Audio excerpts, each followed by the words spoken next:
the best tool to use to offset inflation is the stock market. The stock market will typically outpace the inflation spikes. So remember that when things inflate, right, prices go up. The companies in the S&P 500 that you're investing in, they're the ones increasing the prices. So they're the ones that have usually increase in profits, and those profits will reflect in terms of dividends and their share or then their stock price. So if you own part of them, you can help offset some of that inflation that you're paying in the store by owning the stock. Other tools you could be using if you don't want to go in the stock market route, real estate's typically been really good for that. TIPS, which is Treasury Inflation Protected I bonds, which is a bond that's tied to inflation. So whatever they decide the inflation rate is at, these things paid closer to like 9% in 2022 when inflation was peaking up. Other ways to address this is just to keep reviewing your expenses annually, start trimming unnecessary costs. Those subscriptions will slowly add up because they always want to do these little price increases, and what you thought was costing you $30 a month soon becomes $50 a month. You're like, hey, I didn't buy anything else. It's just because every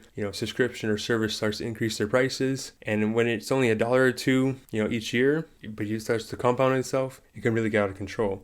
So I've had a lot of people that make $200,000 to $300,000 per year, but if you look at their budget, they're spending an absurd amount. They're spending pretty much all of their income because they have the lifestyle inflation, and trying to have those guys retire, it's a really tough task because they are so used to their lifestyle. They don't want to cut back on anything. They don't want to cancel their cable or cancel their vacations or reduce stuff. And those people have a really tough time going into retirement, especially early retirement, because unless they've done a great job of saving, their spending habits are going to follow them in there, and they run the big risk of running out of money because they can't control their spending. They're after the luxury life, and their finances just don't support it anymore.